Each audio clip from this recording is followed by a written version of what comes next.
हाय दोस्तों, एक ऐसी न्यूज़ आ रही है जो बहुत ही चौंकाने वाली है। हालांकि ट्रम्प के होते हुए कुछ भी हो सकता है, ये हम सब जानते हैं।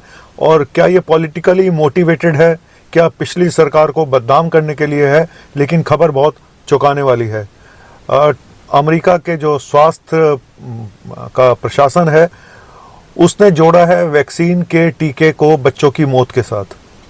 हड़कंप मच गया सब जगह पे, साइंटिस्ट परेशान है बेचारे।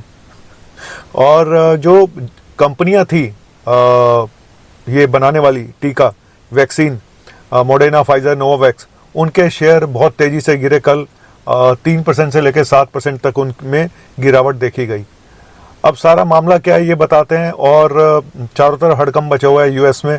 और हालांकि ट्रम्प कुछ भी कर सकते हैं, इसमें कोई दो राय नहीं है। ट्रम्प का प्रशासन कुछ भी कर सकता है। मीडिया में ये खबरें आई हैं कि अगले हफ्ते सीडीसी के वैक्सीन सलाहकार पैनल के सामने दावा पेश किया जाएगा कि कोविड के टीका बच्चों की मौत से सीधा संबंध है, क्योंकि सीडीसी ही है जो अमेरिका में जो टीकाकरण इम्यूनाइजेशन पॉलिसी को तय करता है। लेकिन ये सब जो है कर कौन रहा है? अमेरिका प्रशासन vaccine adverse event reporting system VAERS, तो ये वो संस्था है जो इसको बच्चों के टीकों को सीधा वैक्सीन को बच्चों की मौत से जोड़कर देख रहे हैं।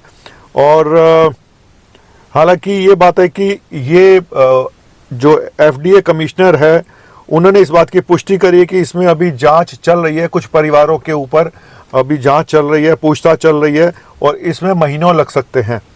लेकिन जो वैज्ञानिक है, उन्होंने बोला कि ये बच्चों के लिए बिल्कुल सुरक्षित है। उन्होंने ये भी बताया कि जुलाई 2023 में कोविड में करीब 25 बच्चों एडमिट होने के बाद 25 बच्चों की मौत हुई थी, और उसमें किसी को भी वैक्सीन नहीं लगी हुई थी, ये भी इन्होंने बताया।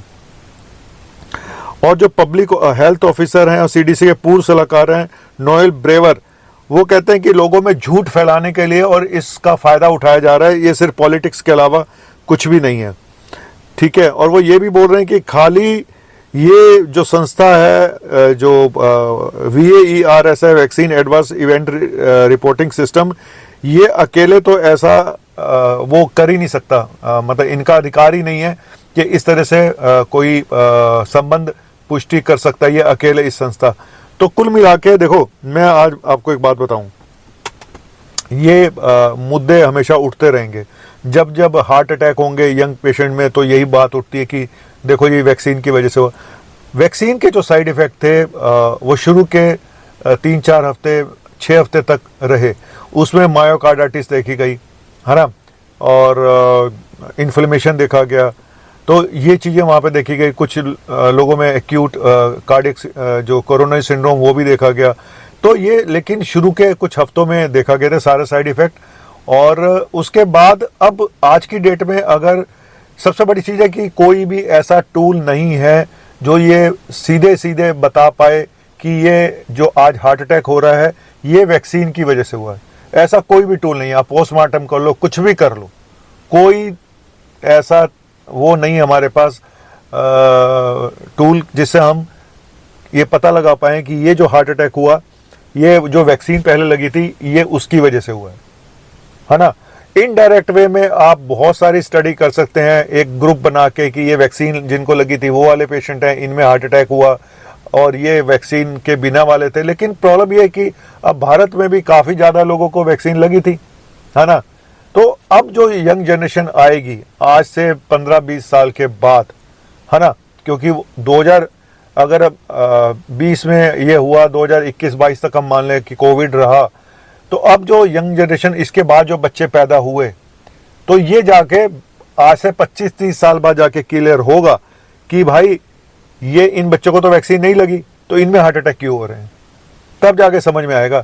तब तक मेरा अभी भी ये मानना है, मैंने जब देखो एक चीज़ और देखो आप कि हर साल भारत की पॉपुलेशन कितनी तेज़ी से बढ़ रही है, तो उसी हिसाब से आंकड़े भी बढ़ेंगे, मौतों के आंकड़े बढ़ेंगे। सोशल मीडिया भी है, पहले कुछ दिखाई नहीं देता था, ठीक है। हमारे टाइम पे भी यंग डेथ बहुत हुई हैं, हमारे कॉलेज के टाइम पे, दूसरे जब हम बड़े हुए, कोविड से पहले भी काफ़ी लोगों की सडन डेथ हुई, होती रहती थी।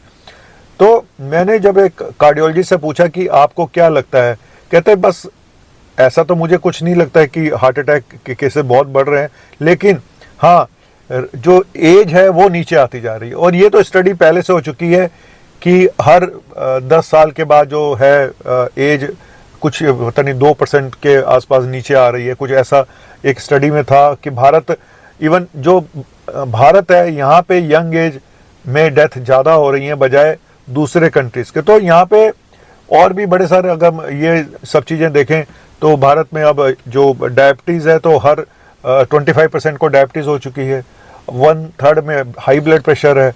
और जिस हिसाब से हम अब बाहर वेस्टर्न कल्चर को फॉलो करना शुरू कर दिया है, जिस तरह से वर्क फ्रॉम होम हो रहा है, जिस तरह से स्ट्रेस लेवल बढ़ रहे हैं, है ना। पहले के लोग मस्त रहते थे यार, काम करते थे, हार्ड वर्क करते थे, जितना मिल गया उतने में खुश रहते थे। अब ऐसा नहीं है, अब हर कोई एम्बिशियस है, हर किसी को आगे बढ़ना है। और सोशल मीडिया की दुनिया में घर पे बैठ के काम करने हैं, घर पे ही खाना है, बिस्तर पे ही खाना है, रात को देर रात तक जागना है, नींद पूरी नहीं हो रही है, और हर कोई रिश्ते टूटते जा रहे हैं, लोग इंडिपेंडेंट हो रहे हैं, है ना, कोई किसी की सुनने को तैयार नहीं है। और ऊपर से ड्रग कल्चर और शराब कल्चर, अल्कोहल, तो ये सब तो अब लेके डूबेगा ही डूबेगा। तो आप कितना भी वैक्सीन को दोष देते रहिए, आप कभी जिंदगी में ये सिद्ध नहीं कर पाएंगे कि ये हार्ट अटैक जो हो रहे हैं ये वैक्सीन की वजह से हो रहे हैं। ठीक है, पॉइंट आप समझ रहे हो कि हमारे पास कोई टूल नहीं है ये सिद्ध करने का। सिर्फ एक इनडायरेक्ट में स्टडी हुई है जिसमें ICMR ने ये बोला है जी कोई बेकार की बात है जो आप बोल रहे हो कि वैक्सीन की वजह से हार्ट अटैक हो रहे हैं, ऐसा कुछ भी नहीं है। ठीक है, तो मुझे लगता है कि हम ये तो चलो ये पॉलिटिकल मोटिवेटेड है, वो तो अब हमारे यहाँ भी विपक्ष बोलता रहता है ये वैक्सीन की वजह से। अब तुम अगर होता है उस सरकार में तुम भी यही करते। आपदा थी, आपदा में जल्द से जल्द वैक्सीन बनाने के लिए भी प्रेशर था और बन गई तो भी मुसीबत। तो क्या करे इंसान, कहाँ जाए? आप बताओ कि आप कहाँ जाए, कहाँ इंसान।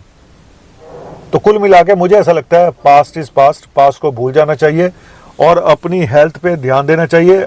और मैं हमेशा बोलता हूँ पोस्ट कोविड एक अलग से रिस्क फैक्टर है जिसने हमारी बॉडी में इन्फ्लेमेशन को बढ़ाया है। और जितनी मेहनत आप पहले करते थे अपनी हेल्थ के लिए अब कई गुना ज़्यादा करनी पड़ेगी, इसमें कोई दो राय नहीं है। आप मान के चलिए पोस्ट कोविड एक रिस्क फैक्टर है और वो रहेगा।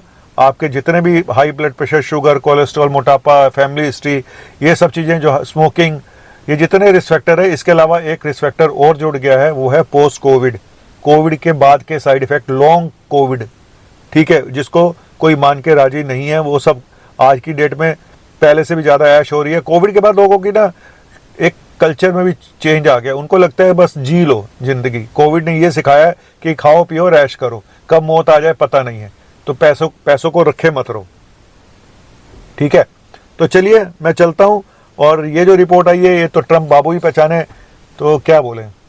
तो आप लोगों से यही बोलूँगा, गाना है जाए जाए जाए जाए एक बार जो जाए, जवानी फिर ना आए, जवानी फिर ना आए।